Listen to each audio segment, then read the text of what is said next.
The S&P 500 closed up 0.12%. The Nasdaq slipped 0.08%.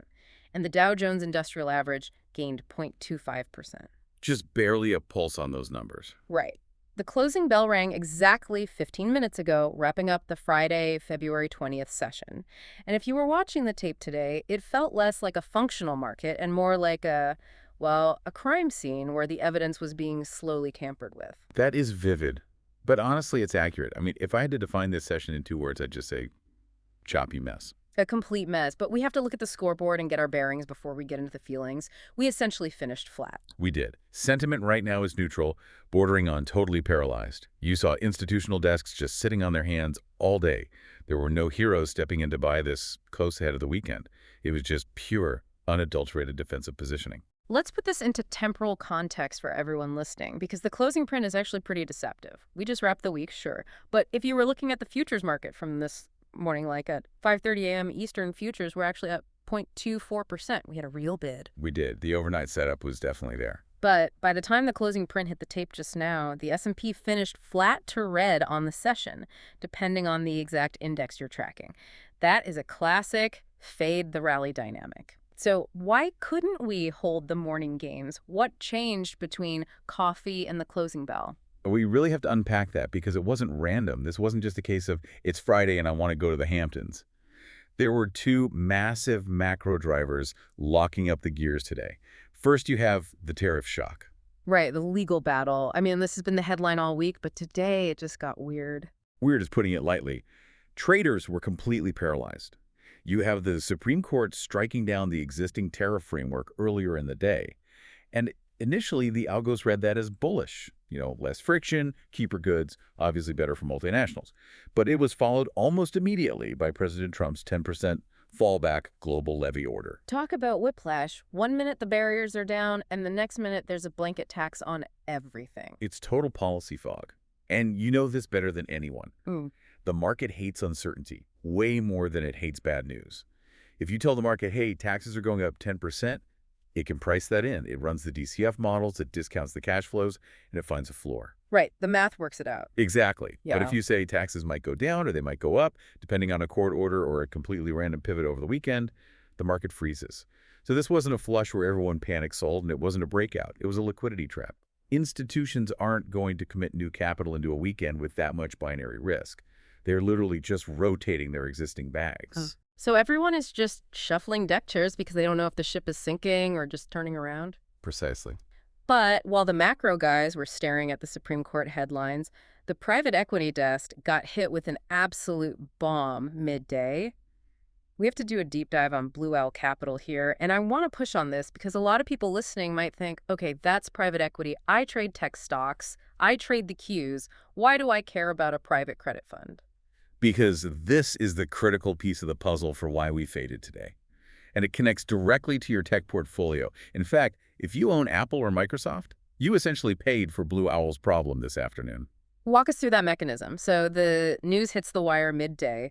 Blue Owl is suspending redemptions in a key fund and launching a $1.4 billion loan asset sale. Which is never, ever what you want to hear on a Friday afternoon. Mm-hmm. Suspending redemptions is basically Wall Street speak for, we don't have the cash to pay you if you want to leave. It's the gates coming down. Right. It's the Hotel California. You can check out, but you can never leave. Yeah, exactly. And the immediate impact was just spooking the private equity desks. But here's the mechanism that answers your question regarding tech stocks. When you have liquidity crunch in illiquid assets, like private credit or private equity, you obviously can't sell those assets quickly to raise cash. It takes months to sell a private loan portfolio. So what do you do if you need immediate liquidity to cover margin calls or rebalance risk? You use your liquid assets as an ATM. Exactly. You sell the winners. You sell the most liquid things you own, so you sell the magnificent names Apple, Microsoft, NVIDIA, just to cover liquidity needs elsewhere. That is exactly why the generals were shot at the close today. Wow. Yeah. It wasn't because Apple had bad news. It was because someone, somewhere, needed cash to cover a hole in their private credit book. Smart money spent the final 90 minutes of the session just unloading into retail dip buyers. So the market leaders literally become the piggy bank. That explains the late-day selling in Apple and Microsoft perfectly. They closed at session lows, which felt completely disconnected from the rest of the tape. It's forced selling. And when you see force selling in the leaders, you know the plumbing is clogged somewhere else in the system. Let's get into the internals, because those headline numbers, that tiny 0.12% gain on the S&P, they are masking a massive amount of friction. I want to talk volume. We always refer to this as the truth serum. Volume never lies. Price can lie all day. Price can be manipulated by a few large orders or a low liquidity squeeze. But volume tells you the actual conviction. It tells you how many people actually agree with the price. And total volume on the consolidated tape today was 19.2 billion shares. For context, that is roughly 8% below the 30-day average. Which just confirms the low conviction thesis. If this was a real rally or a real reversal off a bottom, you'd see volume expansion. You'd see real money, the institutions rushing in to own these prices. Instead, we just have high friction on low volume. It tells you that the major players, the pensions, the sovereigns, they just weren't participating today. They were just watching. Yeah, they were letting the machines fight it out. And that leads us to the hidden bear divergence you spotted in the data earlier. The S&P is hovering right near record highs. We are staring at that 6,900 to 7,000 level, just knocking on the door of 7K. But if you look under the hood... It is the scariest chart on my screen right now. The NASDAQ new lows versus new highs. We had 146 stocks hitting new lows today, and only 62 hitting new highs. That is a terrible ratio for a market at all-time highs. Usually when the index is at a high, the vast majority of stocks are participating. A rising tide lifts all boats. Right now, the tide is lifting the yachts and drowning the dinghies. It's a purely selection-driven market. It means the soldiers are getting shot while the generals, the index heavyweights, are trying to hold the line. Oh, no. But even the generals are wobbling now, as we just discussed with that liquidity ATM selling. Right. We are seeing a violent rotation. Investors are fleeing tech and moving into non-tech. I actually have the data on that rotation right here. The equal-weighted S&P 500 is outperforming the cap-weighted index by over 500 basis points year to date. That spread is massive. Yeah. It's historic, really.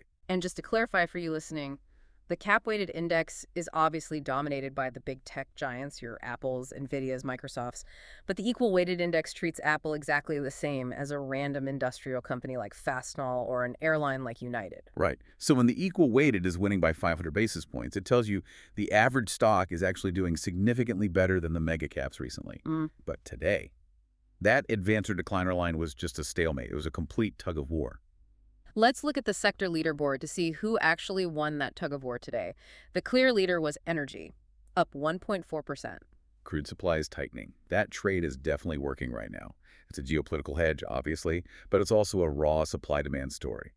The market is finally realizing that AI data centers need an insane amount of power, and the grid isn't ready for it, so traditional energy is catching a massive bid. And on the flip side, the laggard was real estate, down 1.1%. That's the higher for longer rate narrative biting them. Real estate is essentially just a bond proxy. If rates aren't coming down fast, valuations in REITs just get capped. They are extremely sensitive to the 10-year yield. If the 10-year yield is rising, REITs are dying. It's just simple math.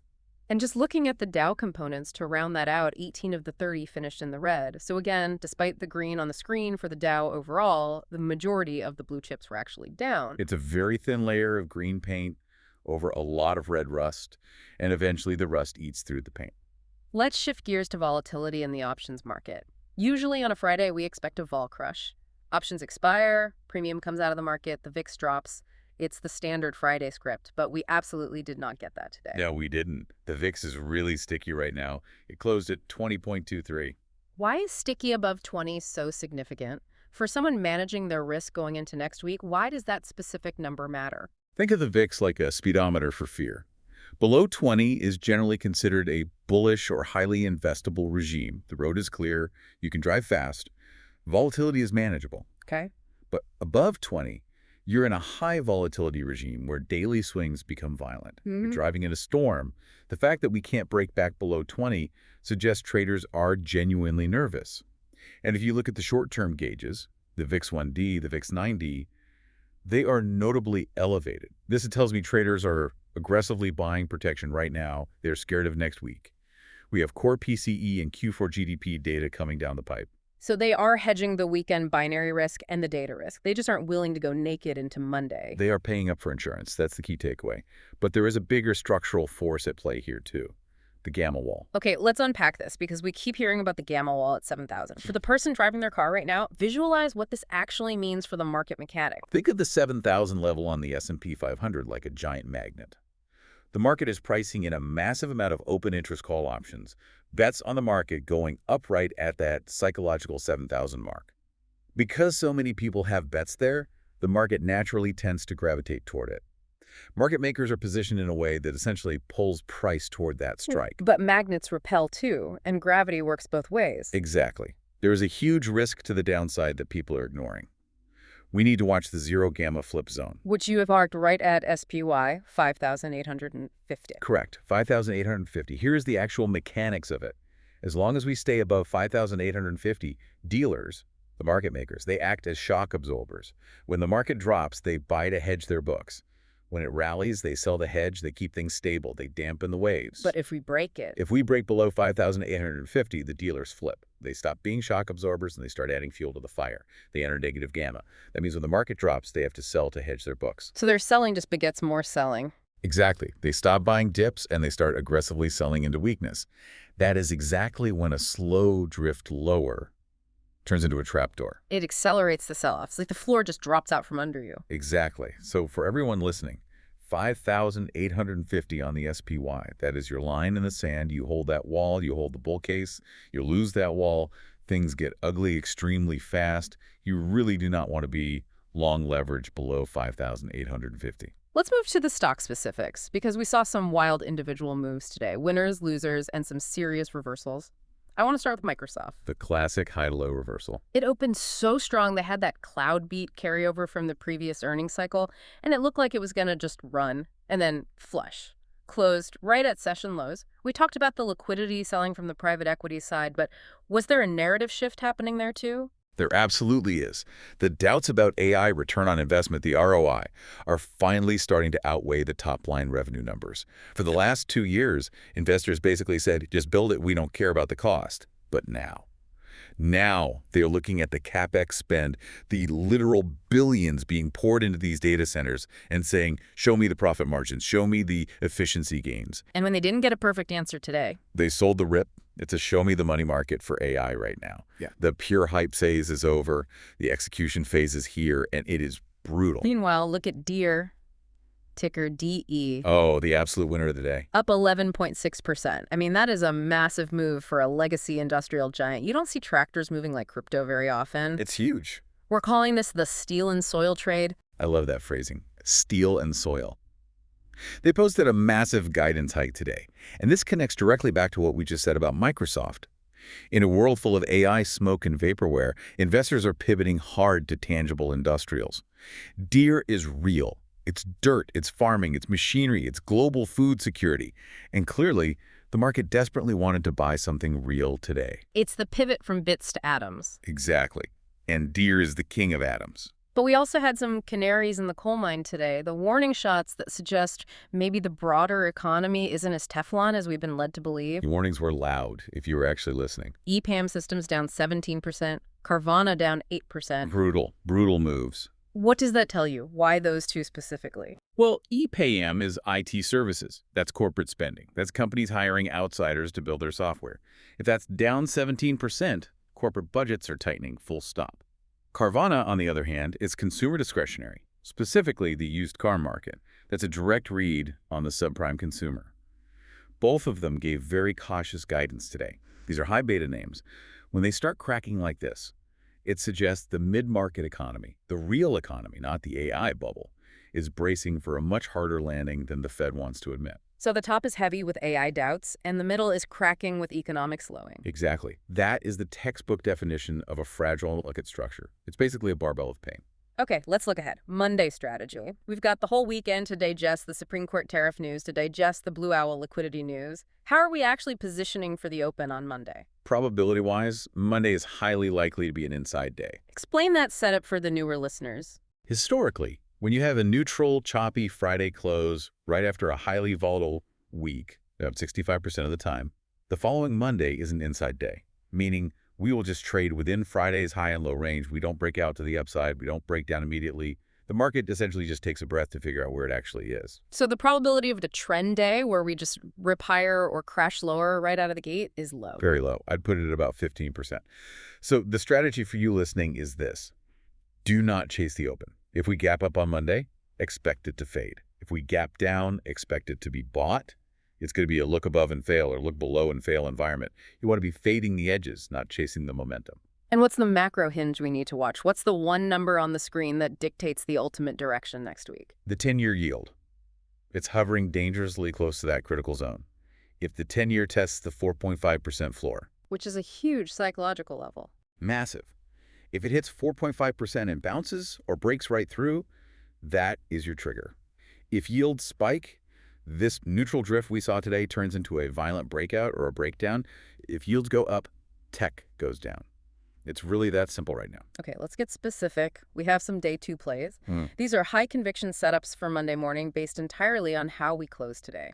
First up, NVIDIA. You just can't ignore it. It's the king of the market. NVIDIA closed right at the top of its range today. Heavy institutional accumulation into the close. It completely bucked the trend of the other magnificent names we talked about earlier. Right. This is a beautiful technical setup called a high tight flag. It's coiled up. It's just building energy for the next move. So what's the trigger? What price point do you need to set an alert for? You need to watch Friday's high, $152.50. $152.50. If NVIDIA clears $152.50 in the first 30 minutes of trading on Monday, and it has to be with volume confirmation, it is a clear momentum run straight to $160. But, and this is crucial, it has to actually hold that break.